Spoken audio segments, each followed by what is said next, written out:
You are about to listen to the Dr. Dahlia Show.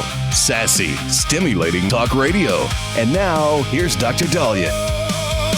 Doctor, tell me true, what's the heart? We are back on the Dr. Dahlia Show. 1-877-Doc-Dali, 1-877-DOC-DALI.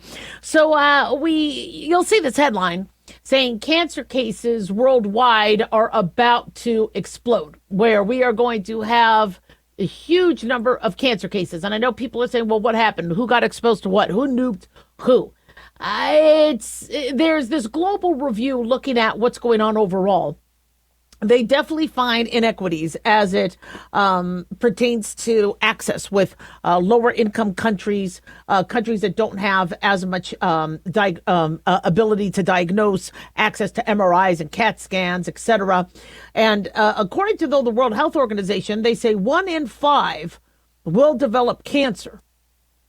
Now, that's an interesting statistic because I learned in medical school, don't freak out. I learned in medical school, 1 in 2 will get some form of cancer. Now, here's a caveat. Calm down. I know. That can include benign tumors, like lipomas and things like that. That can include benign or little skin, atypical skin, or like some basal cell, or so. The propensity for us to have cells that go rogue is high. But what they're looking at is breast cancer, colon cancer, lung cancer. People still smoke. People aren't doing routine screening. Pediatric cancers not getting picked up as quickly as they need to be. They say in the low and lower middle income countries, between 9 and 54% of the World Health Organization's top 20 priority cancer drugs are available, compared with getting access to cancer drugs in the higher income countries, 68 to 94%. In 23 countries, there are absolutely no radiation facilities. Now, they say diagnosis rates were lower in the sub-Saharan Africa than in wealthier regions, but deaths from cancer were disproportionately high. Meaning people are getting diagnosed in sub-Saharan Africa, but they're getting diagnosed more in wealthier regions, and hence, when they're diagnosed, they can hopefully stave off death. They say 2/3 of countries do not cover cancer and universal health coverage packages. I know America keeps saying, well, we need to have a universal health care. We need to. It doesn't mean it's difficult to do because there's not enough money. And so countries that even have universal health coverage, it doesn't mean they're getting the full cancer coverage. They say a global survey of patients and their families found widespread financial hardship, mental health challenges, and strain on caregivers. Additionally, with this is we have moved more towards telemedicine. Telemedicine is fantastic to increase access and to get somebody to be able to talk to a doctor like they could talk to me on Christmas. I mean, it's phenomenal in terms of that. You know, having doctors that'll work on Christmas and Thanksgiving and Halloween and Mother's Day, and being able to access a medical provider on the other end. People are using telemedicine as their whole medical care. And I've been telling you this, not only in, across the globe are we going to see more cancer cases, but in America, we are already seeing higher cervical cancer cases. They say we're seeing a jump in stage 3 cervical cancer. Why? Because people aren't going in for their pap smears like they used to. We're hearing of people die of aggressive prostate cancer. We're hearing this more and more. Prostate cancer, we're supposed to be able to pick up pretty early on. But our attitude towards cancer is changing because of funds, because of access, because of Obamacare, and because people don't want to go to the doctor. Once they hear, you know what, it's a discussion between you and your doctor if you want to check for prostate cancer, that infers to people that might not understand the gravity of the situation that, well, prostate cancer isn't a big worry. It's not a big concern. Yes, it is. Because we're seeing people die of it or get aggressive prostate cancer. How Joe Biden has stage 4 prostate cancer is beyond me if he was supposed to be getting routine physicals. Well, it's because we've started to age out a lot of our screenings, saying, well, if you're of a certain age, you're going to die of something else before the cancer. Well, tell that to Joe Biden. Tell that to Jeremy Clarkson. I mean, we can't ignore where, as a whole, what the trend is. It's all about saving money. And so I really fear, whether it's the powers that be, whether it's the extinctionism new movement, whether it's AI, that there's going to be this push to, well, if somebody has cancer, survival of the fittest, and it'll leave resources for the younger, vibrant people. No, that's not how we do things. Because we want to save our grandparents. We want to have great grandmas and great grandfathers. We want to have our kids grow and beat out the cancer. This is what we want to do. We've stopped smoking. We've really cut back on smoking. So you would think cancer cases would be going down. They're not, because people aren't going to the doctor, or they can't afford to go to the doctor, or they don't have access. So what do? Well, we need to come up with cheaper ways to screen for cervical cancer. Interestingly, or cancers. With cervical cancer, for example, one thing some of the lower income countries are doing is you could put vinegar on the cervix, and it'll show where there might be changes in the cervix that could be cancerous. Very easy, simple test. Cheap. But again, you got to go in and get checked out. Pap smears aren't supposed to be that expensive. Hopefully we could have at-home dermoscopes, or scopes that could say, you know what, I think that mole or that skin lesion is atypical. At-home colon cancer tests, we're getting there. But unfortunately, if you're at higher risk, it could still miss. And so colonoscopies are still the gold standard. Same thing with mammograms. Still the gold standard getting mammograms done for breast cancer. However, are we, getting better at coming up with a blood test that could pick up cancer early? If we could pick up cancer early, it will be cheaper than taking care of somebody who has a farther along stage cancer. So there's an argument for those individuals that want to save resources and want to save money to let's find the cancer or see who's at risk and start interventions. But it's got to be something that's accessible all across the board. 1-877 Doc Dolly. Don't go away.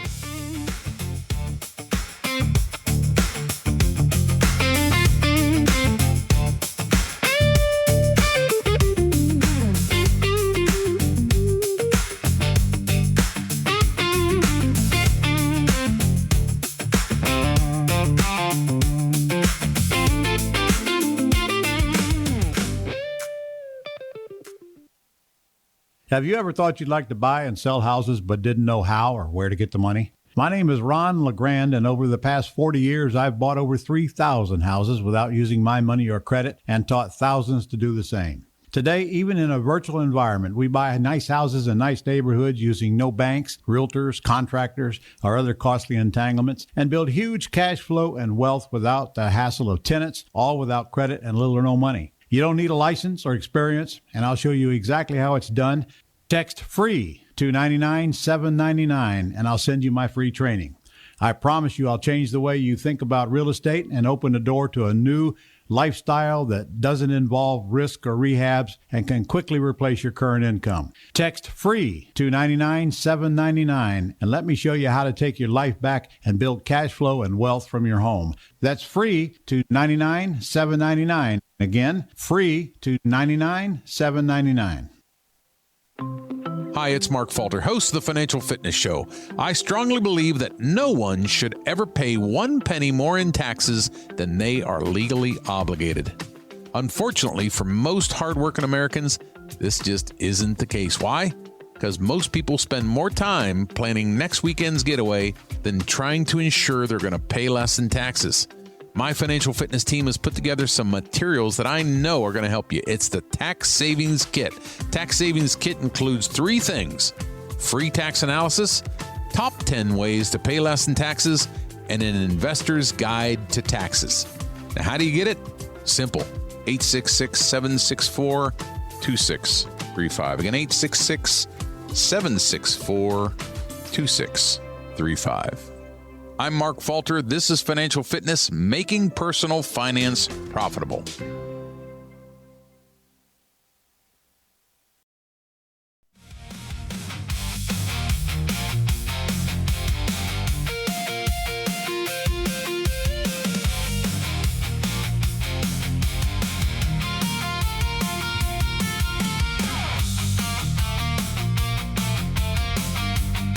And we're back on the Dr. Dahlia Show, 1-877 Dr. Dolly, 1-877 DOCDALI. Big thanks to Talk Media Network for making the show happen. Big thanks to Daniel, our producer. And big thanks to y'all for tuning in. We really do appreciate it. Don't forget to follow us on Twitter or X at Dr. Dahlia, Facebook, The Dr. Dahlia Show, and on YouTube, click like and subscribe. So last week, we were told that Plattner's numbers were starting to drop. Graham Plattner in Maine. And he, between the Nazi tattoo, between his porta potty antics, his sexting scandals, the sexual assault claims, him ridiculing pretty disgustingly Purple Heart veterans and war heroes. I mean, this was really this is the best candidate the Democrats could come up with. But we've kept scratching our head going, why are the Democrats still supporting him? Bernie Sanders, Chuck Schumer, Elizabeth Warren, everybody was supporting him. And then finally, I guess, once they saw that, wait a second, he might not win and beat Susan Collins, when another sexual allegation came out from a former girlfriend who said that he forced himself on her and it was rape by definition. Now, all of a sudden, you hear the Democrats ask for him to leave. And he posted a video a couple days ago, which we spoke about, where he said that they are taking a pause to reevaluate and, what he wants to do with this campaign. And I guess they have only 5 more days there's 5 more days for him to leave and them being able to put a new candidate. And now it's a mess because, again, here we are again with the Democrats coming up with candidates or double downing on candidates that a really good vetting process is the primary. But somehow Janet Mills left the primary. Graham Plattner ran unopposed, and people didn't feel like it was worth the money, it was worth the time, it was worth the and it's a shame because if they did have a very successful primary, then the person who came in second could then now run. But instead, it was, we're just going to put all our money and time on Graham Plattner. Because from a national level, Democrats have a lot of races to fight and win. So they probably thought this was easy money. And it was going to be an easy win. And I guess last week, a Fox poll had Susan Collins beating Graham Plattner 50-47 in a poll. That started to make the Nazis nervous, nervous, as if the Nazi tattoo shouldn't have already been a red flag, or the sexual assault, or the ripping on veterans. I mean, what are they trying to do? Alleged violence against women. The Democrats say we take every complaint seriously. Well, apparently they were ripping on his previous accusers. So here you are now with a candidate that really needs to leave. We're being told by USA Today that he's not leaving quietly, if he is leaving. They say that his campaign is sparring with state Democrats who are accusing him of trying to unfairly influence the candidate swap process. According to USA Today, Devin Murphy Anderson, the executive director of the Maine Democratic Party, said yesterday that the Plattner campaign repeatedly reached out to the organization in an attempt to put their thumb on the scale. The statewide party may consider a range of options if Plattner drops out, from a caucus to an internal election, pop-up convention, or more informal internal deliberations. So here they are 4 months out, less than 4 months. And very similarly to what happened with Joe Biden, they're scrambling. Now the Democrats scrambled and said, well, we'll just have our current vice president run, Kamala Harris. Not good. That failed for them. So they don't want to pick a candidate that's going to lose, especially since they really, really need Susan Collins' seat. Susan Collins is not the most conservative Republican, but she does sometimes caucus with Republicans, and they want that seat. So if the Plattner campaign is, as they say, putting the thumb on the scale, that's, this Plattner guy, he might say, you know what? I'm already screwed politically. I'm going to just keep running. I don't care about the accusations. I'm still going to run. He probably won't, though, even though this guy is a real nut job, because now that Bernie Sanders and everybody is starting to say he should drop out, he's not going to have Bernie Sanders come and promote him and support him. He's not going to now have, because now he's toxic. And so he's not going to get the help, but he might be so disgusted with the Democratic Party like Biden was that he might say, screw you guys. Fine. If it's not me, it's nobody. So from what I understand, Platter's team is not very, very nice. In fact, I think they doubled down on one of his first accusers, who now with everything else coming out, they still tried to smear. The one that was, I think, interviewed by the New York Times, allegedly. And it shouldn't be like this. The problem is I want us as America to move to our future elections as, get a person with some common sense, get a person with some experience, get a person that represents all of us, whether they're Democrat or Republican, and get them into Congress. When you have somebody that's anti-women, where they say, well, women need to take responsibility for some of the rapes, really? Or anti-Purple Heart veterans, you're isolating.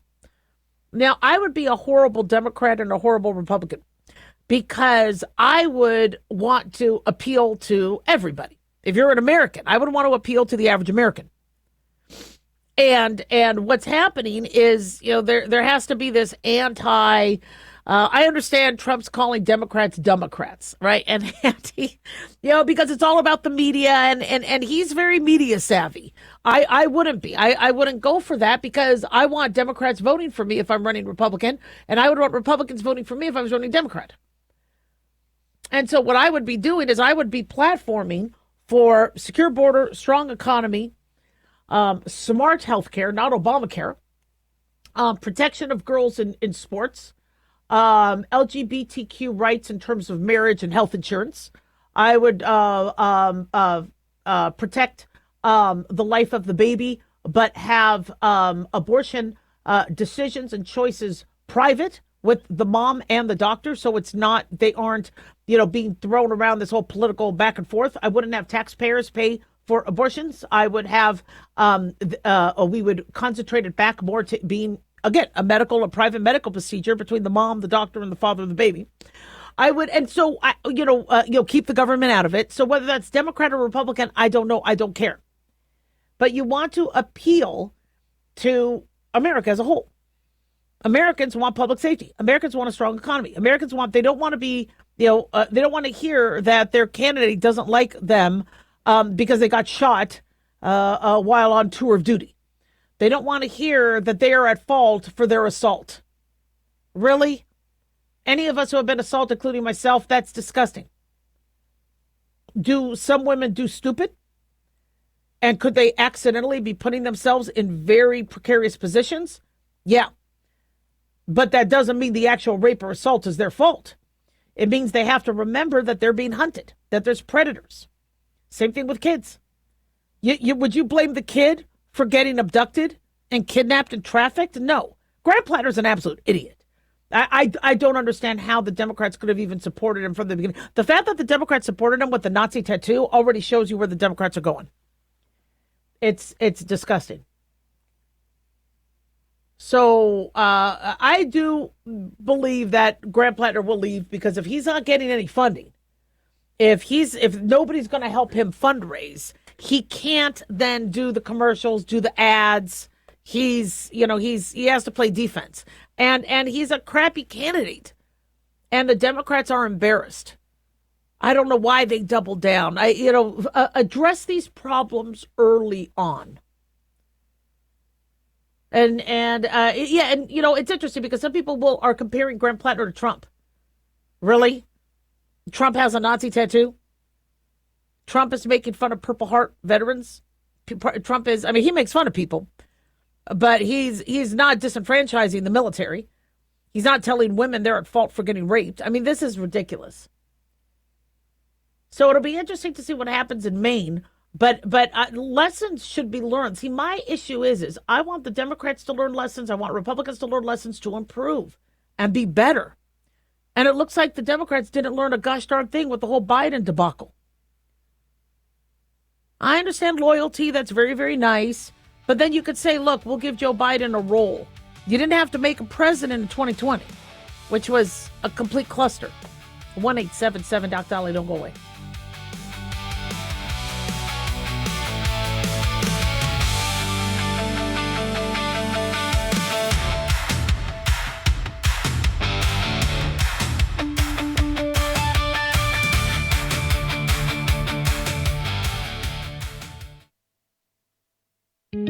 Looking for a gift that can actually help secure someone's future? It's Mark Falter's new book, Common Sense Income Strategies. It makes the perfect gift for that special someone in your life. Mark has helped thousands of hardworking Americans secure their financial future by using time-tested strategies that continue to create wealth, whether the market is up or down. Strategies that will make perfect sense once you take the time to read this powerful book. Common Sense Income Strategies brings to you what Mark has been teaching in person and talking about on the radio for decades. You've worked too long and too hard not to see the fruits of your labor. To learn how to receive your free copy, call 866-764-2635. That's 866-764-2635. Secure your future with Common Sense Income Strategies by Mark Falter. Again, to learn how to receive your free copy, call 866-764-2635. That's 866-764-2635.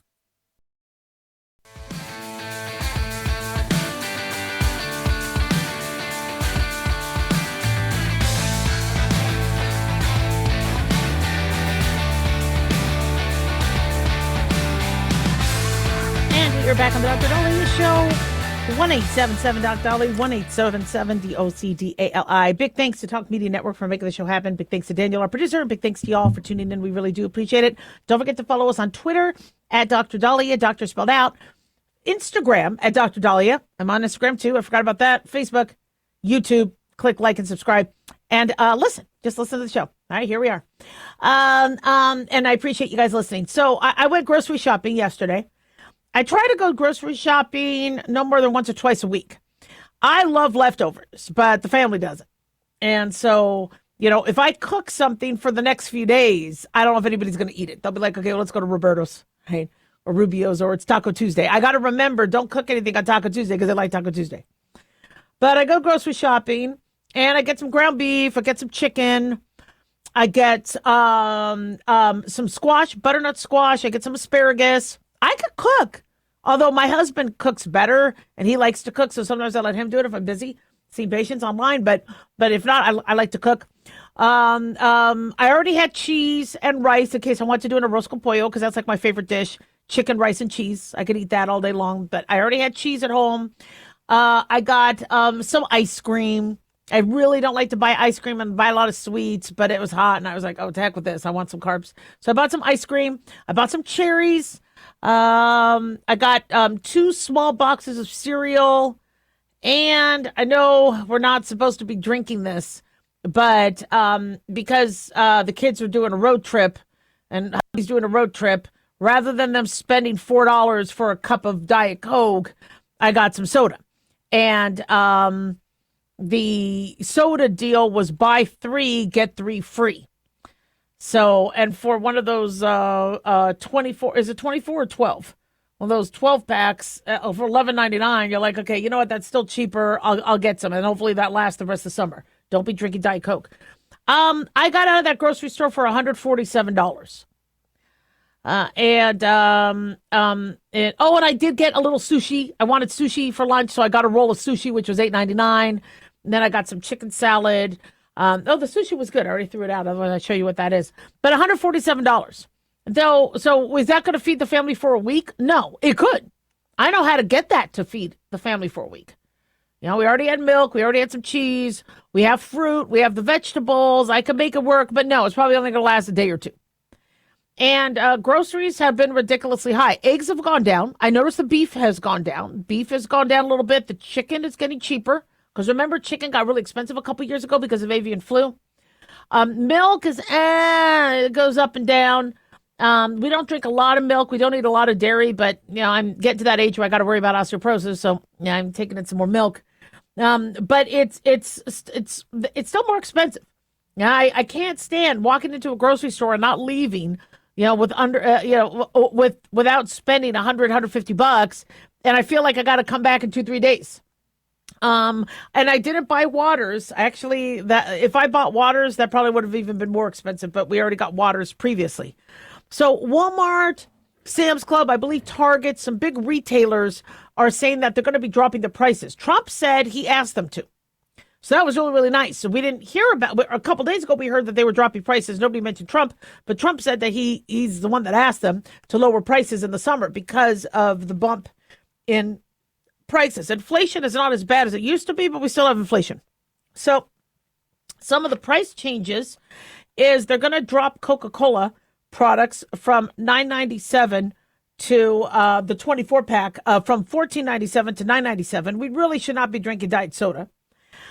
So soda is coming down. But one reason, by the way, I have to credit that. People are drinking less soda because it got expensive. Remember, you used to be able to get one of those 2-liter jugs for 50 cents. And then it was 89 cents, and then it was 99 cents. And you're like, 99 cents for a 2-liter bottle of soda? It's starting to get up there.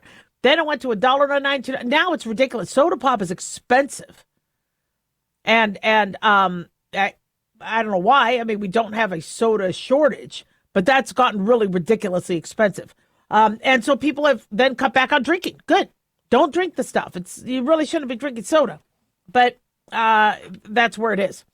In terms of corn on the cob, those went down to 25 cents a cob from 68 cents. Cherries dropped to this is at Walmart, to $5.63 from $11.18.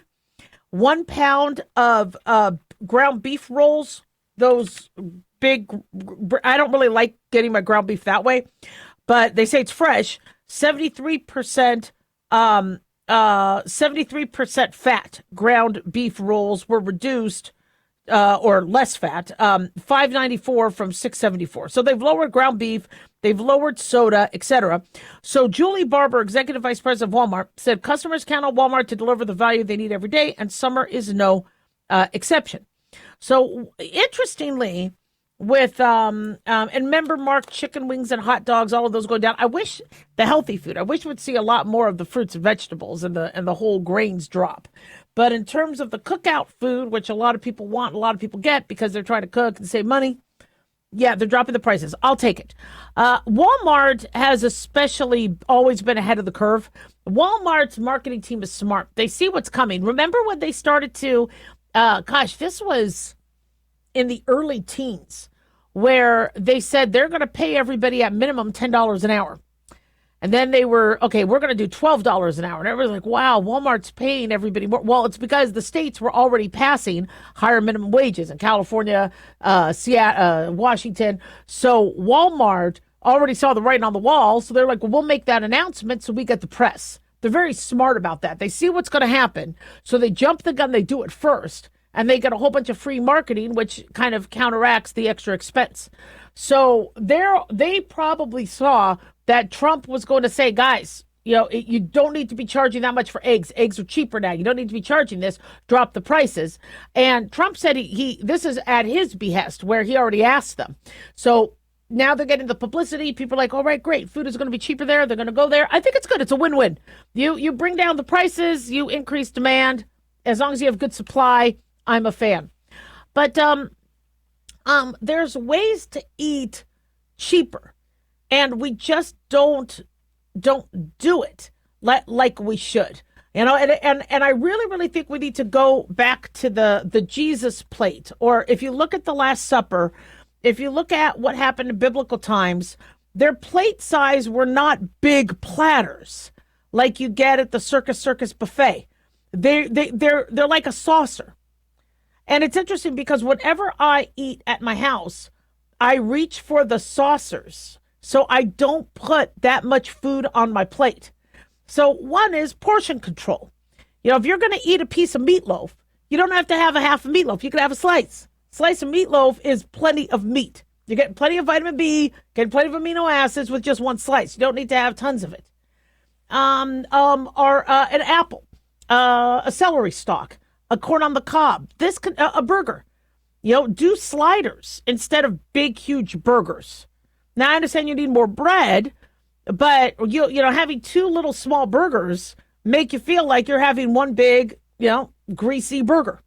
There's ways. We got to start manipulating ourselves because we have been manipulated by TV, by these cheesy pizza commercials, by We Got the Meat, by all this stuff. We got manipulated because I watch a lot of sports. So sports, I mean, it is just a Lollapalooza of food commercials and just indulgence and all that.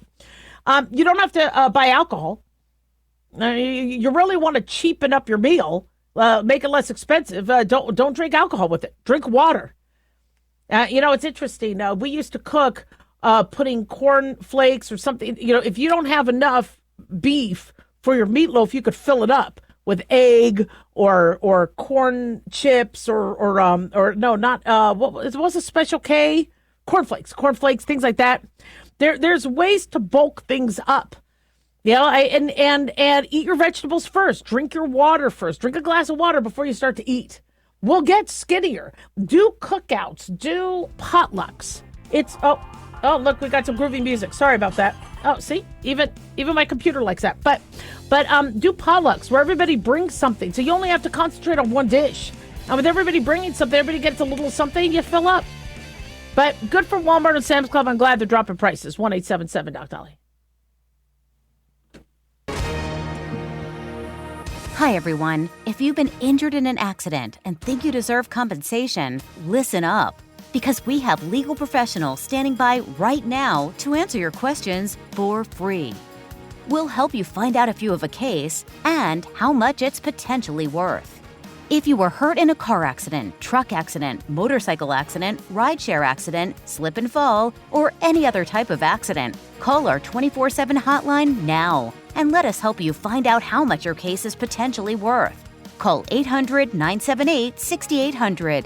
That's 800-978-6800. 800-978-6800. I'm Gina Hart, here with spokesman Jack Mercer. So Jack, tell our listeners who should give us a call right now. Well, Gina, first off, thank you for having me join you here in the studio. It's always great to answer the listeners' questions. Now, as far as who should call in, anyone who's been injured in an accident and think you deserve compensation, give us a call right now. The call is free, the consultation is free, and with our no-fee guarantee, you pay nothing unless we win you money. That's great advice. Thanks, Jack. And is it true that the Legal Help Center is open 24/7? That's right, Gina. We're open anytime you need us, 24 hours a day, 7 days a week. So if you or someone you know were injured in an accident of any kind, call now and let us help you find out if you have a case and how much it's potentially worth. Call 800-978-6800. That's 800-978-6800. 800-978-6800. Advertisement sponsored by Legal Help Center. Not available in California. May not be available in all states.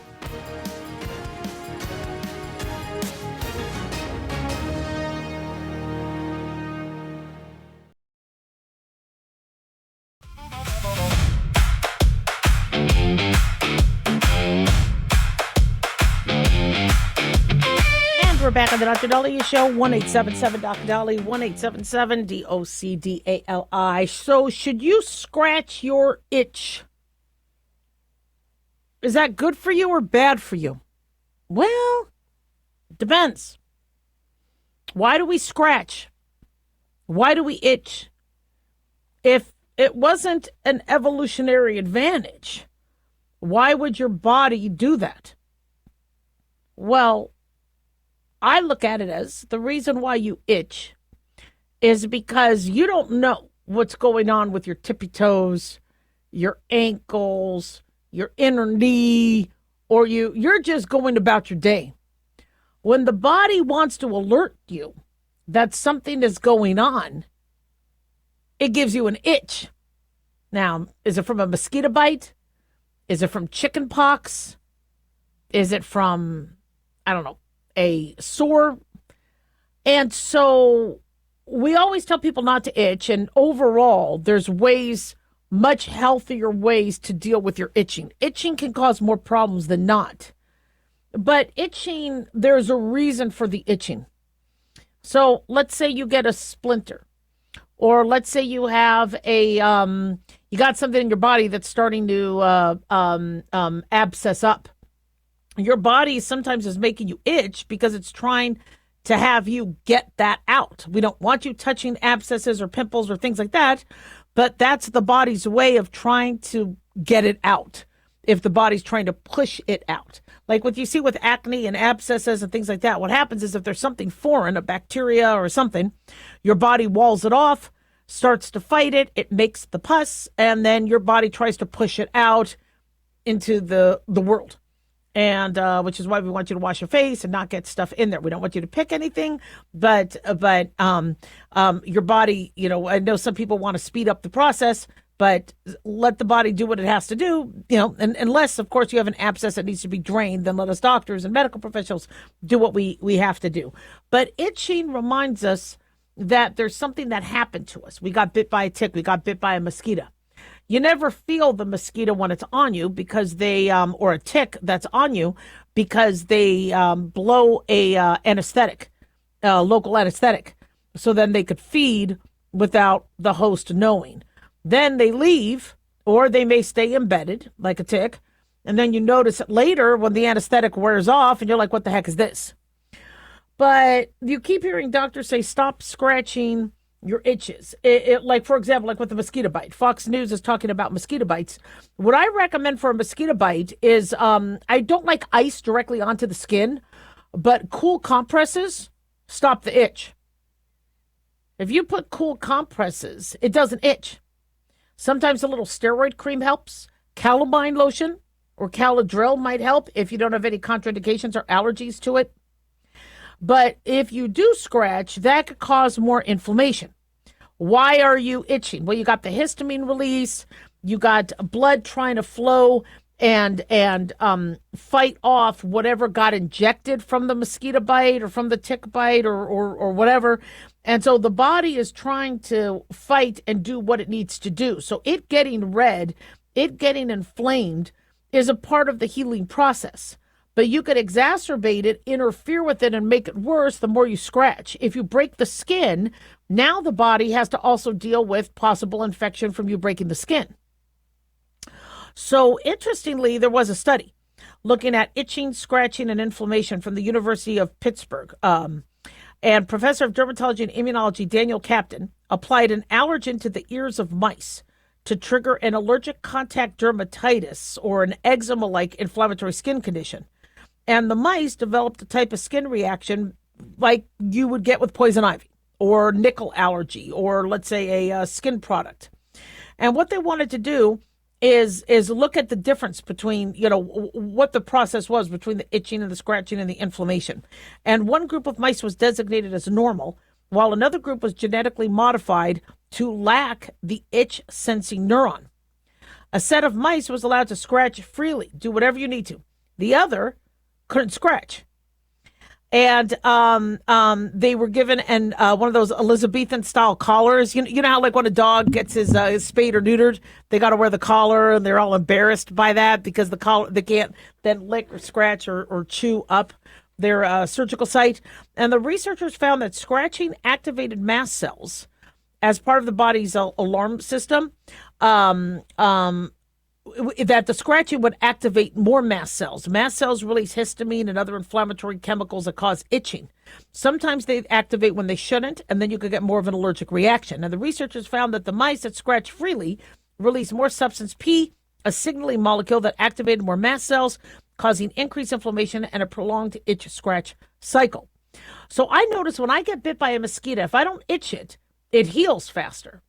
Now, I have a mosquito bite right now on my anterior right ankle. For some reason, Vegas is getting mosquitoes. We don't have a lot of water, but somehow we've been attracting mosquitoes. And I have a very itchy one right now on my ankle, and I want to scratch it. And the more I think about it, so I try not to. So I'm going to put some cold water. I'm going to run some cold water on it. But it's interesting because you think the scratching will satisfy that itch, but you're still the one that can scratch my itch. You think that it's going to satisfy that, but it doesn't. It could actually make it worse. Plus, it could activate more of an allergic response. So what I recommend is, one, try not to get bit. Yeah, I mean that's kind of key. But two, if you are itching, and you don't have a bite, get yourself checked out. There's a lot of different things that can cause itching. Xerosis or dry skin. Sometimes if you bathe a lot or changes in weather, if you have eczema, contact dermatitis, psoriasis, for some people they might itch. If you have a lot of itching all of a sudden, that could be scabies or lice. You could have picked up a pathogen. Sometimes you itch because you have a bacterial infection or like chickenpox, a virus. But when people say I'm itching all the time, so I think I have scabies, I tell people, I tell them, okay, get checked out, because one, if you do have scabies, you're going to want to clean the house. You're going to want to warn others, get plenty of medication. But if it's not scabies and you feel like you're itching all over, that could be liver disease. There could be an issue with your bile.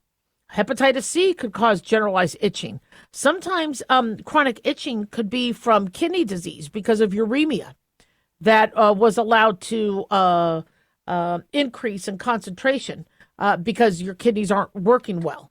Thyroid issues, endocrine disorders, anemia, Hodgkin's, lymphomas. So if you're itchy, we want to make sure that that's not, a cancer like a cutaneous T-cell lymphoma. When I was pregnant, with one of my pregnancies, I got very itchy. I got PUPS. PUPS is pruritic urticarial papules and plaques of pregnancy. And PUPS is where you just scratch and itch. And that sucked. I was scratching my feet so much that they were starting to bleed. And I was like in my 9th month of pregnancy, I was working ER, and I was like, okay, I got to stop this. It was just too much. Menopause could also make you itch, but also neuropathy. Remember, we had a patient, I didn't have a patient, but there was a case study of anal restless syndrome, where a man got COVID and it resulted in anal itching because it caused a neuropathy. So sometimes neurological issues can make you itch. If you had shingles, and the rash resolved, but you still have the neuropathy or the neuralgia, that can make you itch. Multiple sclerosis, strokes, psychologically. When somebody's talking about, like right now, talking about the itch, I'm now thinking about my ankle. When I wasn't talking about, and I was talking about Graham Plattner, I was probably getting headaches and other sorts of pain and acid reflux, but I wasn't thinking of my itching. So we itch, we scratch. These are things that happen. Very rarely your body needs to do that because it needs to notify you of what's going on. But most importantly is to get that checked out. Ticks and tick-borne disease is kind of concerning, as well as mosquitoes. And so you want to avoid the having your skin exposed. Maybe use long pants, socks, tape. Do what you have to avoid them touching your skin. 1-877-DOC-DOLLY. Don't go away.